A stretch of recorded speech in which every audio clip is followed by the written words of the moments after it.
So we're just doing a search for woodpeckers of California. Oh, those are parrots. Definitely parrots. Right up here.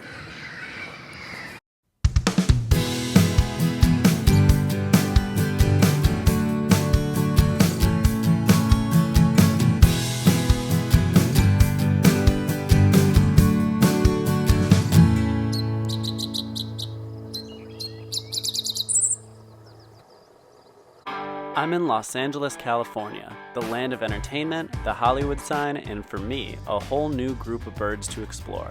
I traveled from Wisconsin to LA to work with a producer on a few songs, but during my trip, I couldn't pass up the chance to check out the local avian wildlife. For my first day, I'm staying with a friend in Pasadena, who's told me that she occasionally gets parrots in her backyard. Thrilled with this information, I'm up bright and early to see what species can be found around the neighborhood and maybe get a look at the fabled parrots.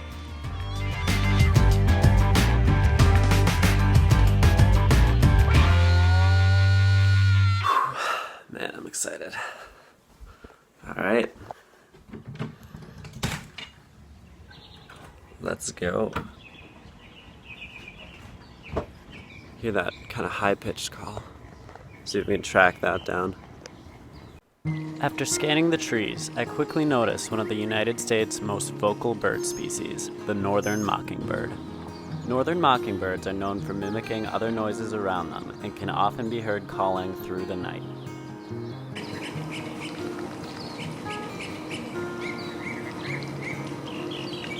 He's an LA mockingbird. After locating the mockingbird, I started listening for other calls around me.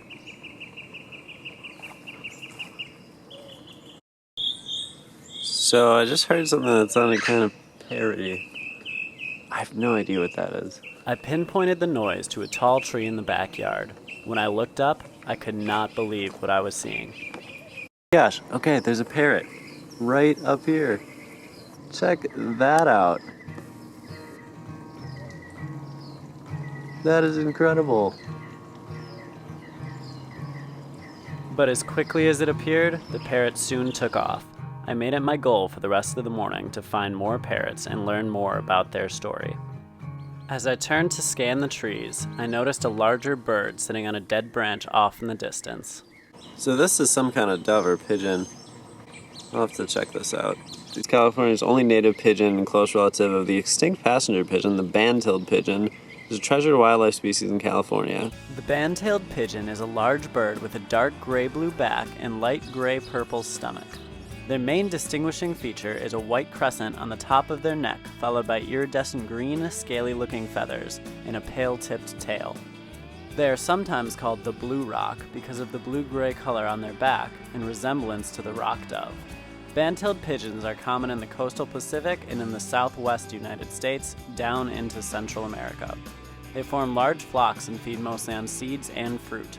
Their breeding season is long, and they can have more than one brood per season.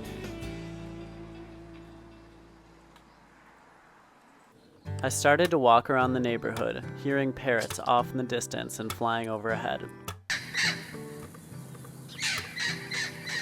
As I attempted to track them down, I noted some of the more common species, such as house sparrows, mourning doves, and a Cooper's hawk. Suddenly, a small bird swooped up and landed on a power line right in front of me. It turned out to be a year-round resident of coastal California, the black Phoebe. The black Phoebe is a sparrow-sized bird with a black head, sooty-colored back and body, with a bright white stomach. Like most phoebes, they pump their tails often and make short flights to catch insects and return to their original perch. They create nests in protected locations made out of mud and are often found near water. Sometimes they even eat and catch minnows. They make a series of shrill chirps, and males will show females potential nesting sites by hovering near them for 5 to 10 seconds. The female then makes the final decision on nest location and constructs the entire nest by herself. They live on the west coast of the United States, down into Central America. As I continued to search for the parrots, I got distracted by a medium-sized bird that flew up on top of a pine tree. I saw something hop up to the top of one of these trees. I thought it was a mockingbird, but it looks different. The bird in question turned out to be my first woodpecker species of the day, the Acorn Woodpecker. The Acorn Woodpecker is a unique, fairly common species of woodpecker at home in oak or pine forests of the western coast, down through Central America. They can be identified by their parrot-like call, clown-like black and white face, red cap, black back, and white stomach. They live in large groups and store thousands of acorns per year in holes made in trees, and one member of the group is always on watch to prevent them from being stolen. The tree is known as a granary tree, which can have as many as 50,000 holes in it, each filled with an acorn in the fall. In some parts of their range, the woodpeckers don't use a granary tree, but store acorns in natural holes and cracks in bark, wood siding, or other man-made materials. Breeding is also a group effort, with multiple male and female birds raising the young in one nest. In addition to acorns, they also feed on insects or visit seed or suet feeders.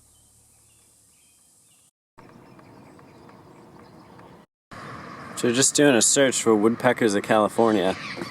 Oh, those are parrots. Definitely parrots.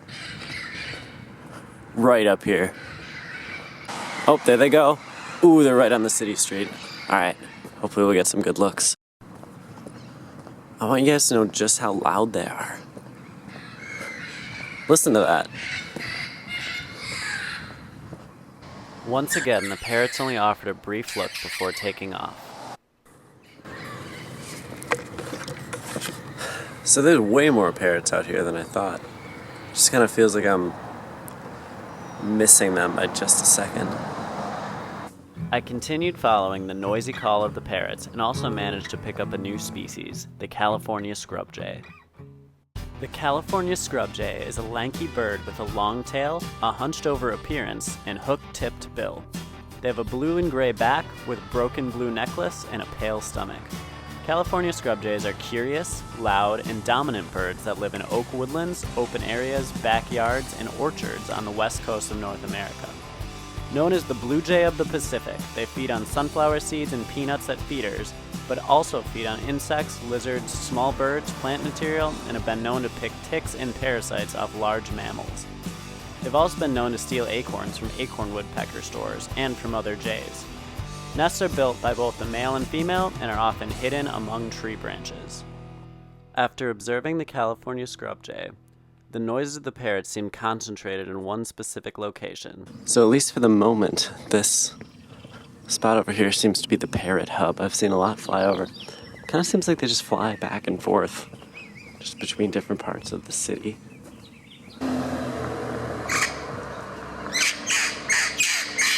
I followed the noises to a cluster of trees, and before I knew it, I was standing right under a pair of beautiful red-crowned parrots.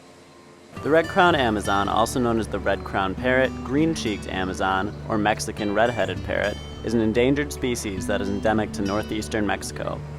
They are green in coloration with red on the top of the crown, a blue patch behind their eye, red on their secondaries, and blue on their primaries. They are endangered because of habitat loss and trapping for the pet trade. There may be less than 1,000 parrots left in their native lands, and feral birds in the United States may outnumber those in Mexico. Some researchers view the populations in the U.S. as a backup population if the native birds continue to decline. They feed mostly on seeds, nuts, and fruit, and nest in tree cavities. They gather in flocks and make the most noise in the morning and evening, and are often found by following their characteristic screeching call.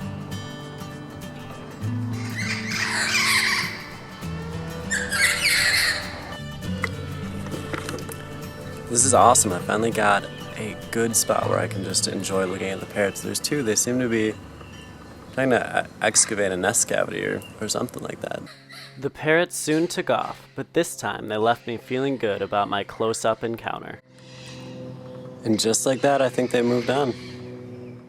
The origin of parrots in California is of much debate. Rumors vary from the birds escaping from a burning pet store, being released from bush gardens after it closed, migrating, or being released pets. Since their original introduction, at least 6, but up to 13 different parrot species have been seen in Southern California. The most numerous of which, and the only species that I saw on my trip, is the red-crowned Amazon. Overall, Southern California is home to a variety of native bird species and is becoming a safe haven for parrots. Although not native to California, these parrots could become a backup population if they continue to decline in their native lands. It only seems appropriate that their origin would be shrouded in mystery and folklore in the land of Hollywood, and with each additional year they continue to thrive, their story will continue to be written. Thanks for watching. We'll see you next time on Badgerland Birding.